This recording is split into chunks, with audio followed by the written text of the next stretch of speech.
this is what you see.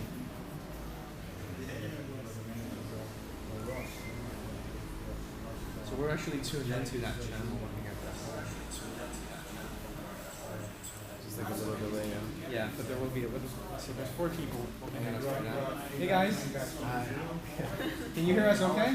How's the sound? Tap on the hearts and give us a little bit of reply if you hear us.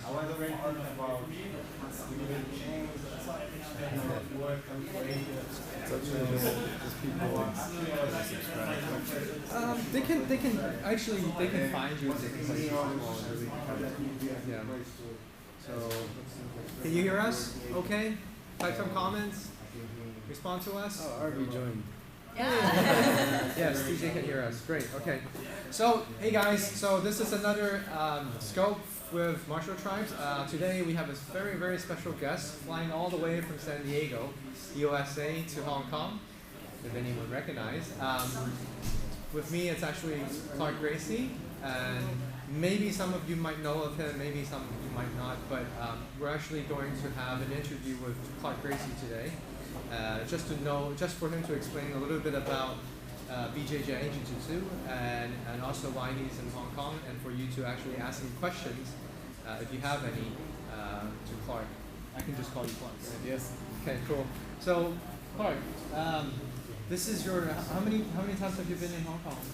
I think I've been here maybe 4 or 5 times now. 4 or 5 times. Yeah. Oh, okay. How do you like it here? That's great. I love the energy of the city. It's so fast-paced, so intense, so many things to do. It's like just the energy of the city, you know.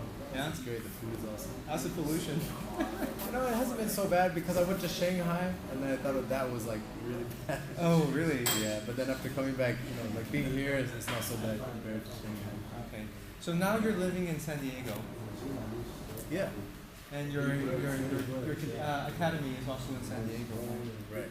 Okay. So in the journey of, I should just call BJJ, or should I just say Jiu-Jitsu?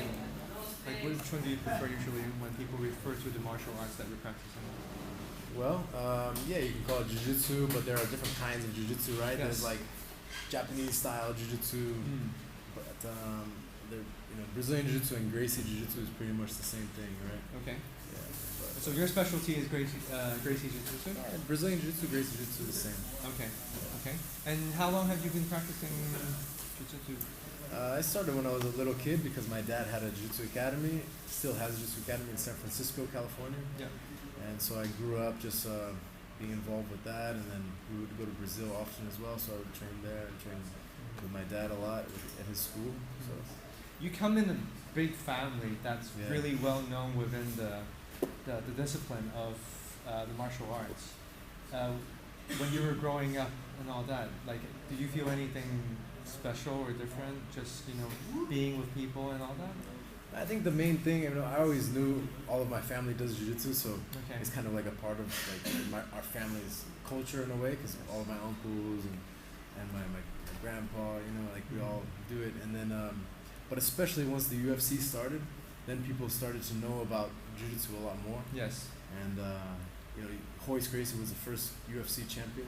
Yes. So because we have the same last name, but are you related to Hoist? Yeah. And then he was my dad's cousin, so that's why we have the contact there. And so when other people are actually, playing football, or playing, I don't know, like having other games, the whole family would usually just play like jiu-jitsu. Yeah, it was funny, like in high school, growing up and stuff, some of my friends would be like, hey, let's go join the football team or something. Yeah. Like, oh man, like after school I have to go to the academy, like my activity after the school is pretty much just all dedicated to jiu-jitsu. That's a big part of your life. Yeah, it's a big part, yeah. And how do you enjoy it, like, throughout this journey? I think jiu-jitsu gets more and more fun the more you do it. It's like as you go along, it becomes more enjoyable.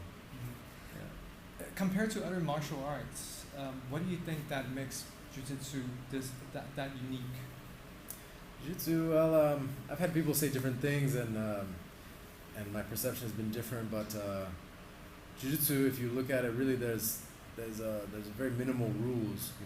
Like most martial arts, if you go to the ground, it's pretty much like stand back up. In boxing and a lot of different martial arts, if you go to the ground, you stand back up. But for us, we incorporate the wrestling, we incorporate judo, we incorporate basic striking as well. Yes. And when it goes to the ground, that's where like it gets the most artistic, I would say, the most complex.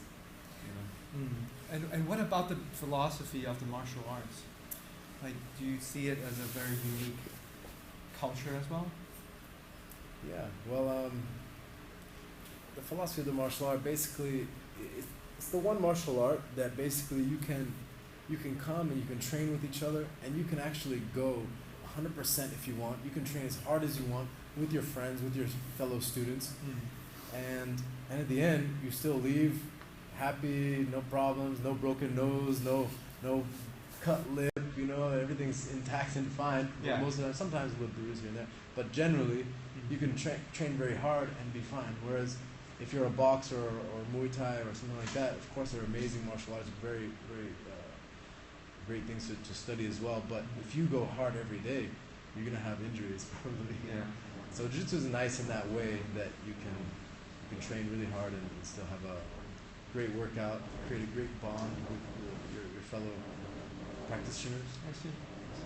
So it's a pretty, I don't think I should use the word safe, but it's you can practice the martial arts longer, even when you grow older. Yeah, if you have a good teacher, I think that it's pretty safe. You know? I mean, I don't have very many injuries at all, and but overall, jiu-jitsu is the philosophy for me. The way I see jiu-jitsu is made to enhance your life in a better way. Yes. Jiu-jitsu is here to make us better people, more humble people, more confident people, and more sure of ourselves. Right? They give us that confidence of self-defense in case you ever needed to fall back when you have jiu-jitsu. I see. And so your father is your teacher in this journey. Yeah, I've had quite a few coaches. You know, a lot of people I've learned from. Yes.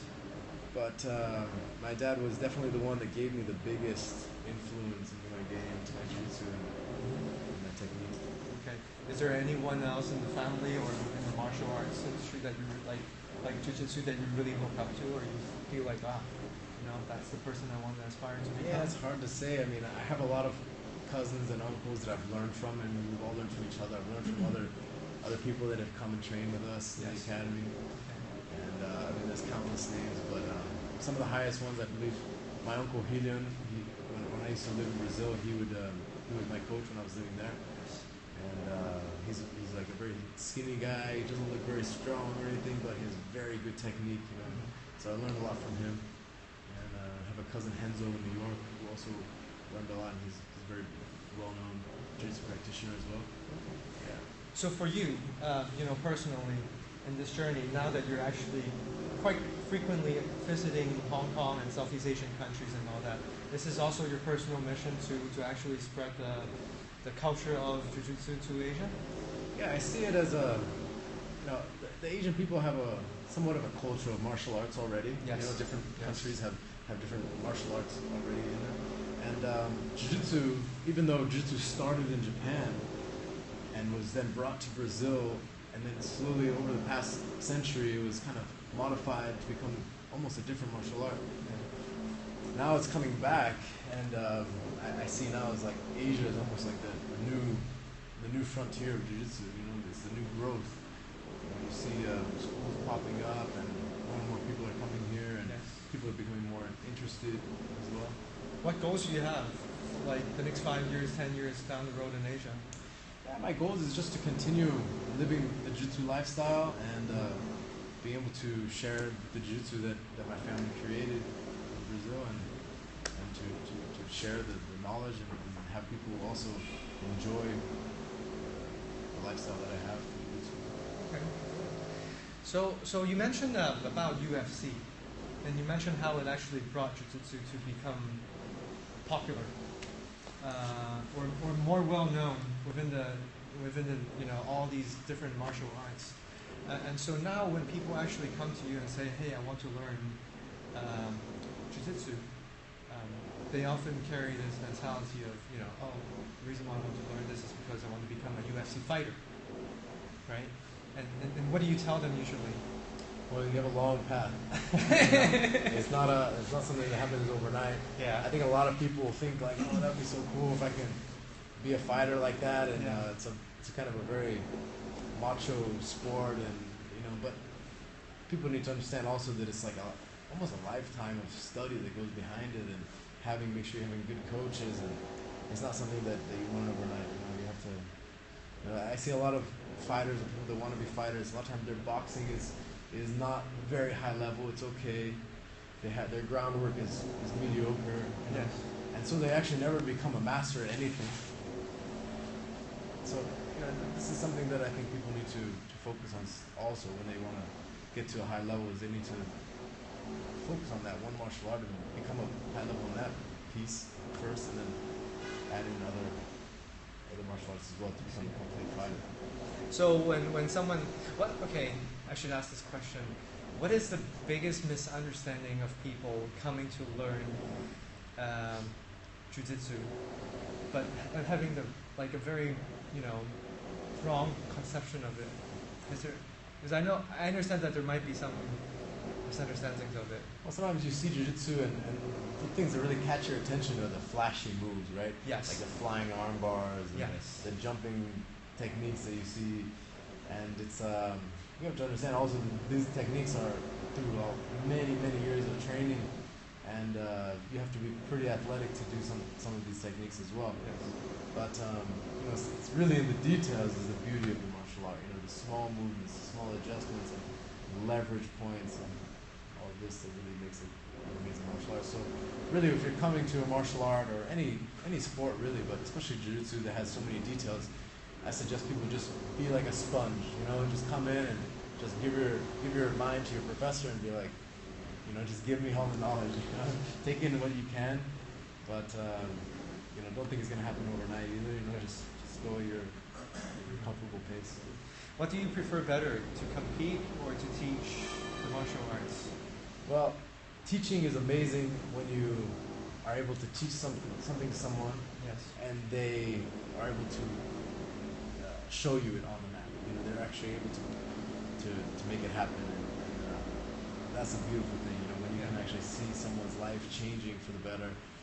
Maybe some people come in and they're depressed, or some people are out of shape, or some people just need like that community around them, and Jiu-Jitsu gives that to a lot of people. So that's a real reward for us, especially with the kids and for anyone really. But competition has its own benefits as well. There's just that ability to put yourself in the arena and challenge yourself against another human being is a feeling unlike any other, right? If you never experienced something like that, it's definitely worth it to try. It's something that takes you out of your comfort zone, and that's something that's really special about Jiu-Jitsu, because you learn to live comfortably in uncomfortable positions sometimes. Yes. And putting yourself not just physically challenged, but mentally challenged as well.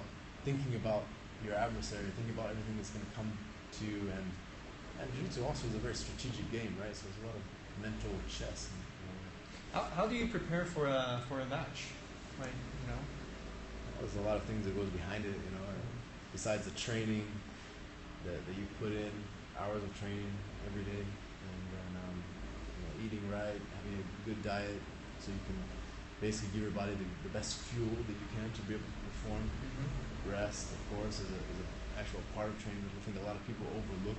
Giving yourself proper amount of rest. I see. Because you train too hard, you can overdo it and burn out. Injuries can happen, things like this, And but having a good team, a good support, I think is one of the most important parts, and they want to support you, want to see you do well. You mentioned quite a couple times that it's a lifestyle to practice BJJ. What do you mean by it's a lifestyle? Well, for example, I'm gonna go after this interview and go have dinner, and I know tomorrow I'm gonna go train with someone again. And I know if I eat something that's not very healthy and it's gonna be sitting in my stomach, and tomorrow morning I might feel a little sluggish. I'm gonna pay for it when I get on the mat tomorrow. So it goes full circle in lifestyle. So because I'm training now, I feel good energy.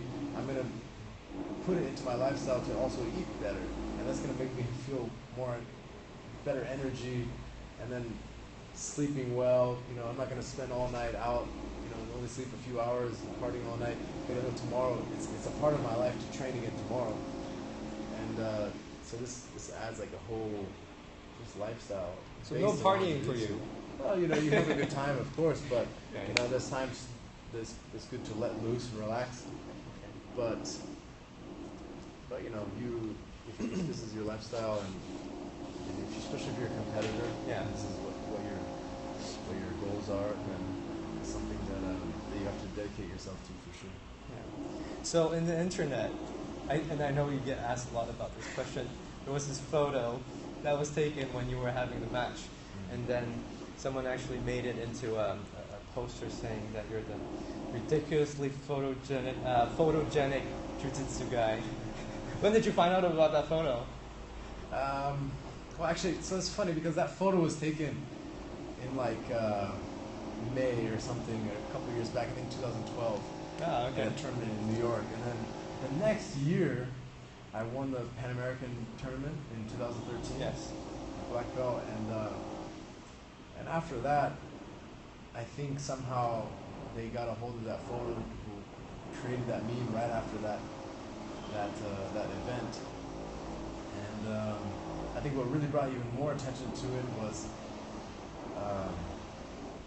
actually right the next day it was on Reddit, which is a very popular website, and my students started telling me about it. You know, hey, you're on the front page of Reddit, and you know, I didn't really know much about it at that time, or even about Reddit at all. And then a couple of days later, within that week, I was called by the TV show Good Morning America. And I saw that YouTube video as well. Yeah, they asked me to participate and come actually fly there. I think it was later that day. They called me in the morning and said, "Can you fly this afternoon? Be on a show tomorrow." So I flew from California to New York, and then so they talked about it on the show a little bit, and it was actually I think there was a few different people that they had that they created this meme about. There was a marathon runner that looked like very, very fresh and relaxed after running a marathon. Yeah. After everybody's looking exhausted. Yeah. And there was a lady who just gave birth. Yes. And she looked very relaxed, you know. I know. I saw that photo too. And then for me, everybody actually thought I had the guy in a shoulder lock called Omoplata. Yeah. And the guy had picked me off the floor. And you know, I was very actually confident with it because I had the right grips, and I was like, I'm not gonna let this go. I'm not gonna let him shake me off. I'm fine. And then somebody caught a picture at that moment, and then they thought, but to the untrained eye, you look at that picture and it looks like I'm getting slammed, or somebody's picking me up and I'm in big trouble. Yeah, yeah. So even when I went on Good Morning America, they thought like, oh, you're in trouble there. You didn't look like you're in a good position, but you know, again, it's to the untrained eye that jiu-jitsu can be confusing and misleading sometimes. But I think that was the main thing. Was I'm in battle, but I look so relaxed. It's funny how the internet works. Yeah. Cool. Okay, so I think we have about a couple minutes. Not sure if we have. So there's right now 9 people watching this live. Usually there's also more people watching it on replay. Because actually right now America's kind of like sleeping. Yeah, that's true. Yeah, and most of the viewers in Periscope channel are actually from America. Someone is saying, "This is awesome. Only one you need." So, thank you. You guys. So if there's any questions you would like to ask Clark, we have a couple more minutes, so feel free to throw in the comments. Happy to be watching. It's cool. And so how long are you staying in Hong Kong for? I'm here for 1 week total. For one more week? Just I think 4 more days. Okay. Yeah. But I'm here visiting my new affiliate academy here in Shenlong, here close by Central Hong Kong. I see. And it's Professor Chris Collins, and we're very happy to bring in this new affiliation here to Hong Kong and start to spread our jiu-jitsu into Asia. How big is the community in Hong Kong with people practicing learning jiu-jitsu? Do you know? Well, it's actually growing very fast. You know, I mean, just from the first time I came here, I think there was maybe 2 or 3 academies that I heard about, and then now I don't even know, but there's quite a few just right here in this main business district. Okay. And someone actually asked, what was your worst injury during this journey? You know, I haven't had too many bad injuries, thank God. But one time I pulled a muscle in my back, and it was just kind of shocking, mostly because I couldn't get up for like a half an hour. And, Ooh, really? and then I was very, very sensitive in my lower back for like a couple of days, but didn't have too many bad injuries. But I think, you know, if you're doing it with caution, and especially if you start young, you become very conscious and aware of possibilities to become injured. So you just keep yourself safe all the time, you know. And you see injuries and you hear about injuries, and just being on the mat a lot, you have to be careful. Favorite takedown? My favorite takedown is one that actually I don't have a name for it, but it's one that I learned from my dad a long time ago. I also like Karagaruma a lot. I like Tomanagi a lot. And I also like just simple wrestling, just double leg takedown. Yeah, okay. Have you ever experienced like Chinese medicine before? You know, acupuncture, yes. I have a little bit of the herbal stuff. Definitely acupuncture I've done. Yes. Because I understand in Hong Kong, there's also a big community of people practicing martial arts, Chinese martial arts, Kung Fu, Wing Chun, and all that. And most of the people teaching are also, when they get injuries and all that, they would, sort out for acupuncture, so Chinese medicine more than Western medicine. Yeah. Is that quite popular in America with Chinese medicine? It is popular. You know, I don't think. Me personally, I'm definitely more towards the natural side of things than going to the hospital and taking antibiotics or something like that to get healed up. But if I can find a natural way like acupuncture, chiropractic, things like this to feel better, it's good. Cool. Massage, things like this. Okay. Yeah. Okay. Thank you, Clark. Thank you for doing this interview. Yeah, it was awesome. So right now, I think you're going to do a few demonstrations. Yeah, we'll be able to show some techniques now. Great. Okay. So I'm going to scope out, and then I'll be back. We will be back on for another after 5 minutes, and so later on we will have Clark and one of his partners to actually do some BJJ moves. People are saying thank you, and you're going to demo your signature submission. Yeah, we'll do it. Okay. So. Check out this, and if you haven't followed the channel, be sure to follow the channel, but we'll be back in a few minutes. And please help to share the scope so that more people can know about this, yeah? Okay, thanks again, Clark. Thanks for watching. Okay, peace.